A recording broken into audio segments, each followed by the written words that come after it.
Assalamualaikum warahmatullahi wabarakatuh. Waalaikumsalam warahmatullahi wabarakatuh. Kita berjumpa lagi dalam podcast Ngaji Realita, di mana kita berupaya memandang realita dari sudut pandang Islam. Pada kesempatan episode kali ini kita akan membahas tentang tema akhlak ya, di mana pada akhir-akhir ini gitu ya, kita sering menjumpai realita terutama di kalangan anak muda, di mana ketika mereka berbicara, mereka berinteraksi itu menggunakan kata-kata yang kasar atau istilah-istilah yang kasar ya, yang mereka istilahkan sebagai hard spoken gitu.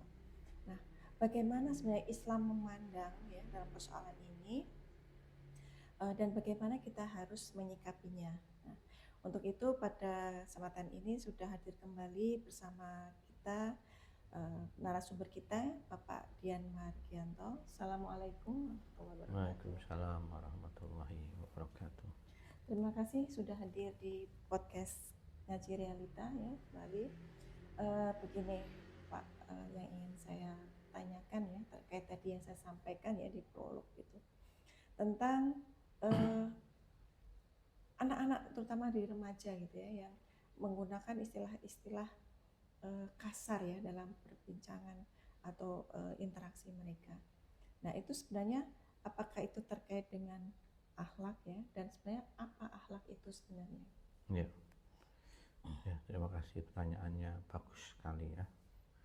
Ya, kalau kita mendefinisikan akhlak ya, secara umum itu, secara bahasa itu, akhlak itu ya dia merupakan cara bersikap dan berbicara pada orang lain secara bahasa.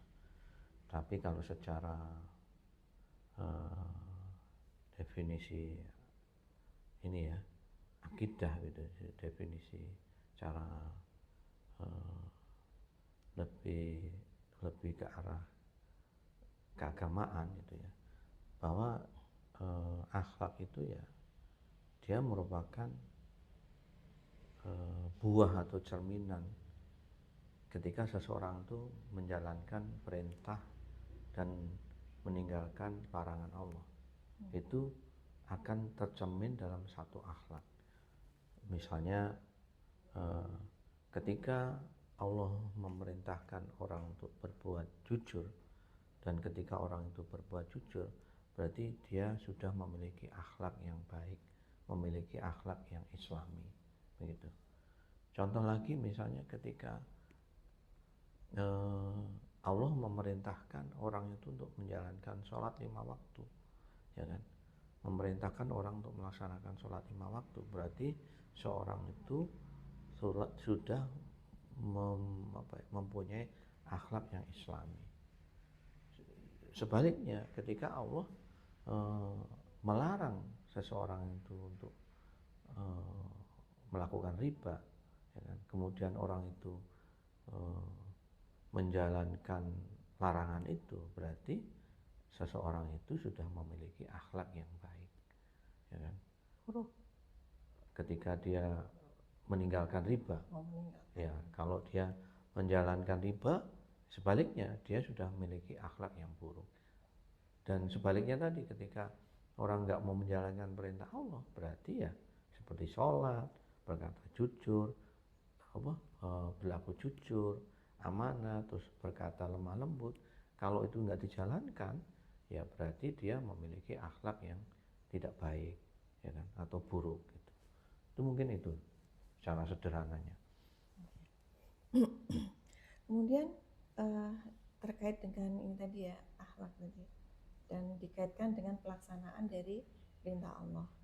Nah, ini sering kita dengar juga nih ya, ada semacam pendapat ya yang mengatakan bahwasanya orang itu lebih baik akhlak dulu ya, memperbaiki akhlak dulu daripada sekedar menjalankan ritual ibadah gitu. Ini gimana? Ya, akhlak dan ibadah ritual itu sebenarnya nggak bisa dipisahkan. Dia merupakan satu kesatuan, ibarat dua sisi mata uang gitu ya. Kenapa saya bilang seperti itu? Perlu dipahami dulu bahwa tadi kan sudah saya sampaikan di awal bahwa akhlak itu kan cerminan seseorang menjalankan perintah atau meninggalkan larangan Allah kan begitu. Nah, di mana ibadah itu kan sudah masuk di dalamnya. Ya kan? Jadi ketika seseorang itu dia menjalankan ibadah karena perintah Allah, bukan karena yang lain, berarti dia sudah memiliki akhlak yang baik. Jadi bisa jadi dikatakan bahwa ketika orang beribadah dengan baik, itu sama dengan orang yang memiliki akhlak yang baik. Ya kan? Akan tetapi akhlak itu kan isinya nggak cuma ibadah, tapi meliputi banyak aspek kehidupan. Ya kan? Sebagaimana kita ketahui bahwa Islam itu kan peraturan hidup yang dia mengatur, memberikan aturan kehidupan ini yang mengatur antara manusia dengan dirinya sendiri. Sebagaimana tadi contohnya ibadah orang, ibadah itu aturan yang mengatur manusia dengan Tuhannya. Ada lagi aturan yang mengatur manusia dengan dirinya sendiri, cara berpakaian, cara dia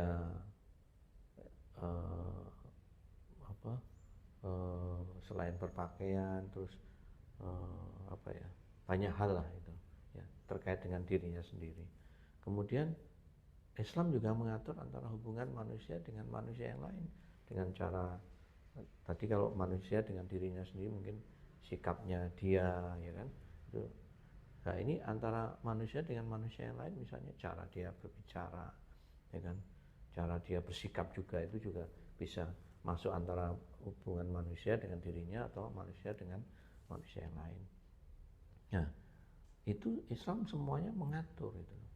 Sehingga tadi sebagaimana yang saya sampaikan di awal, ketika seseorang itu menjalankan seluruh perintah Allah dan meninggalkan seluruh larangan Allah, termasuk di dalamnya itu ibadah tadi itu, maka ya dia sudah memiliki akhlak yang baik gitu. Jadi kalau dikatakan lebih utama ibadah atau akhlak, ya itu tidak bisa dipisahkan, saling melengkapi. Sebagaimana Allah telah berfirman dalam surat Al-Ankabut ya, terkait dengan sholat.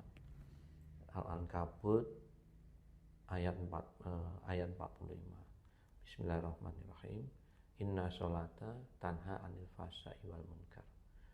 Bahwa sesungguhnya sholat itu bisa mencegah manusia dari perbuatan buruk kan begitu, keji dan buruk kan begitu. Nah,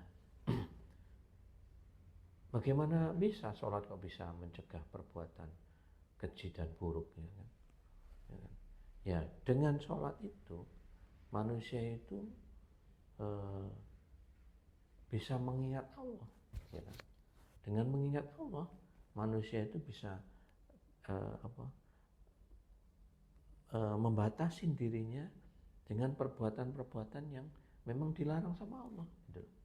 Misalnya dulu ada cerita seorang pencuri, ya kan, yang ikut pengajian, dan begitu mau mencuri dia ingat, oh kata Pak Ustadz nggak boleh mencuri, nggak jadi, ya kan. Terus dia mau mengambil lagi, ingat lagi nggak boleh lagi. Bahkan ketika dia melihat yang punya rumah itu tidur sendirian, ada niat buruk untuk menggauli misalnya, tapi karena ingat pesannya Pak Ustadznya nggak jadi, sehingga besoknya yang tuan rumah itu lapor, ini ada maling tapi nggak ngambil apa-apa. Ternyata seperti itu. Nah, sama dengan kita sholat.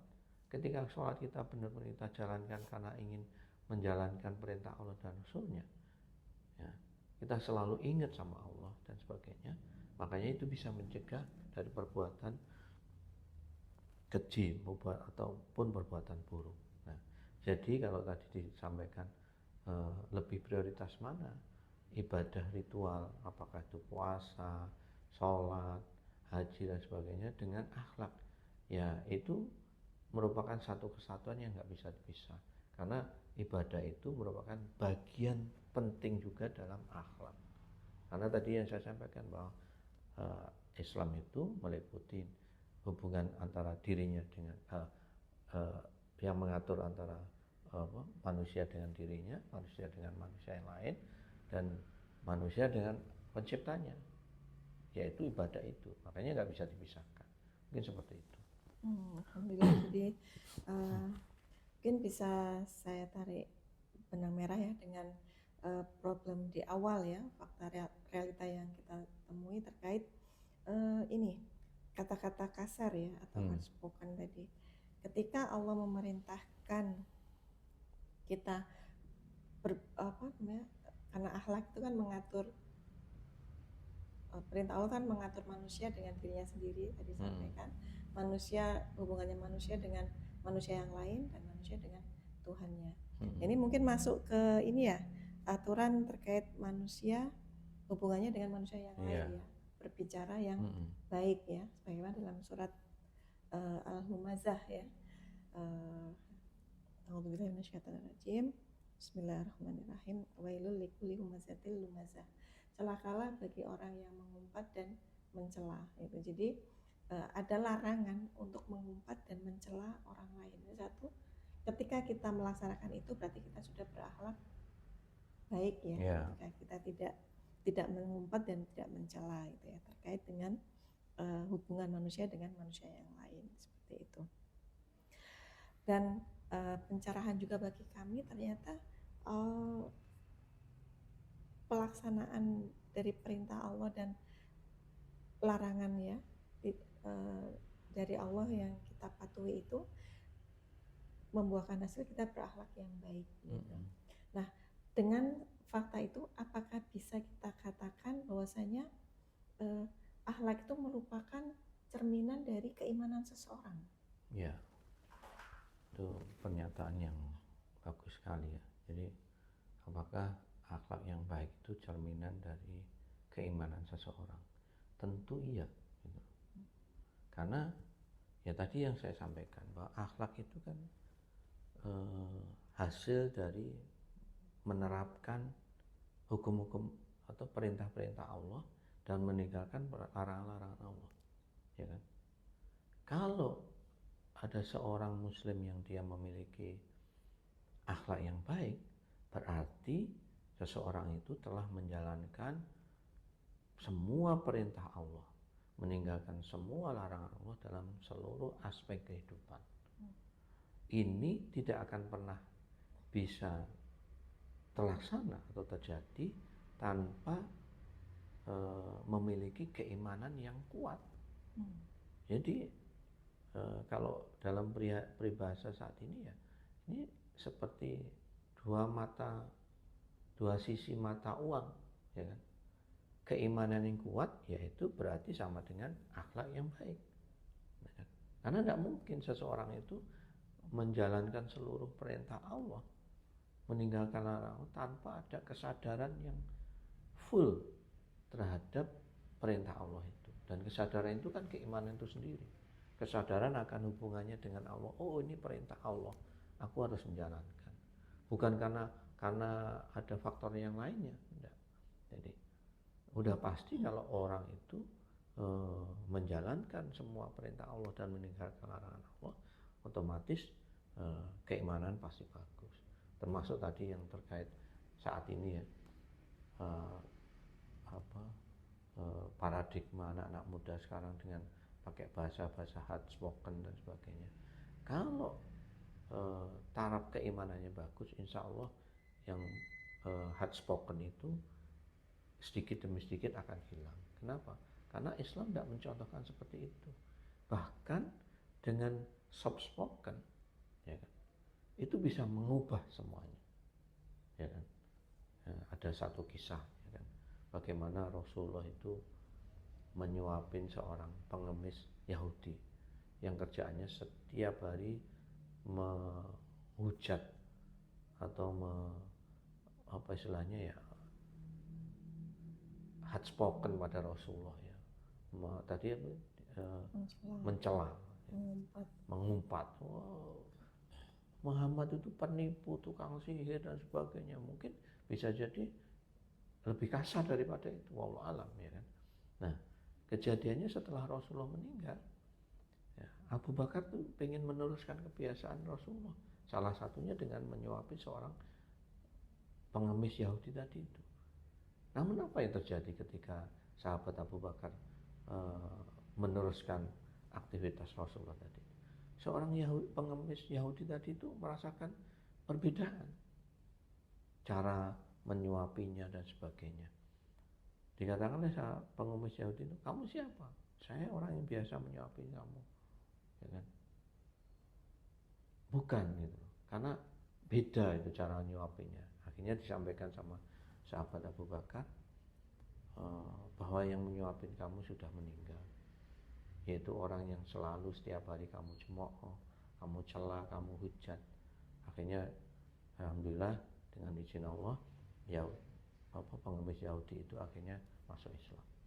Itu contoh, soft spoken itu bisa merubah semuanya.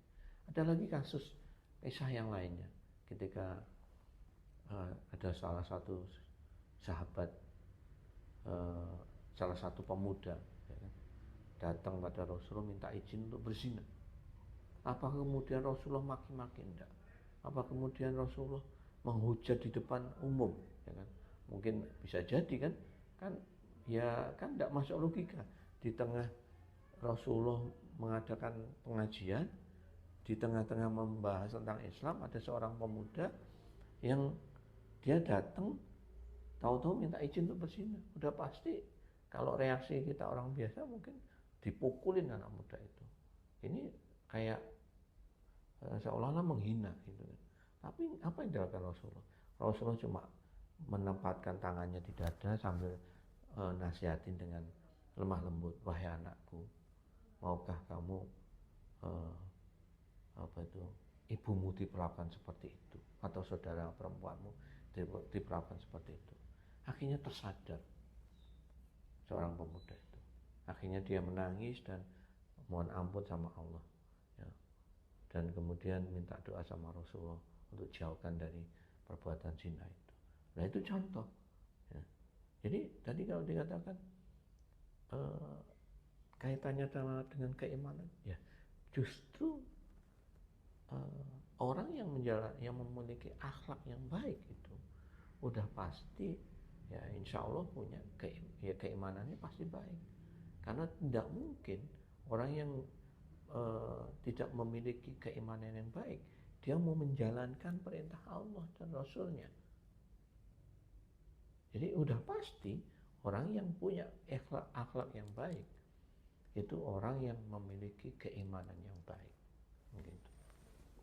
Alhamdulillah, Masya Allah ya, teladan dari Rasulullah bagi kita ya, bagaimana Rasulullah berbicara dan bersikap ya dengan lemah lembut, dengan bersikap yang baik, itu ternyata mampu menggerakkan seseorang untuk beriman kepada Allah, gitu ya.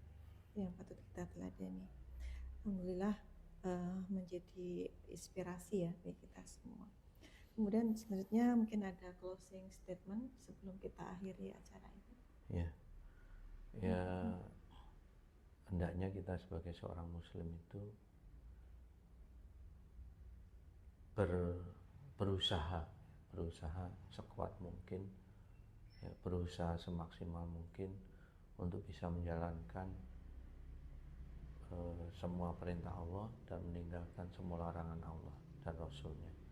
Karena itu merupakan cerminan akhlak kita, ya. Jadi kalau ada yang bilang apa yang kita lakukan itu tidak mengikuti perkembangan zaman, justru dengan kita bisa menjaga diri kita untuk senantiasa bisa menjalankan perintah dan meninggalkan larangan Allah dan Rasulnya, itu justru membuat diri kita itu selamat dunia akhirat. Yang katanya mengikuti perkembangan zaman itu belum tentu baik buat kita, tapi yang datang dari Allah udah pasti baik. Jadi sudah semestinya kita sebagai seorang muslim itu memiliki akhlak yang baik. Caranya gimana memiliki akhlak yang baik? Jalankan semua perintah Allah dan Rasulnya, tinggalkan semua larangan Allah dan Rasulnya. Mungkin itu. Ya, alhamdulillah, terima kasih. Tema kita hari ini sudah kita selesaikan ya. Semoga menjadi bahan bagi kita untuk introspeksi diri dan memperbaiki diri ke depannya. Demikian ya, kita akhiri, semoga bermanfaat. Kita tutup podcast kali ini dan selamat, kita akan berjumpa kembali di podcast yang akan datang. Assalamualaikum warahmatullahi wabarakatuh. Waalaikumsalam warahmatullahi wabarakatuh.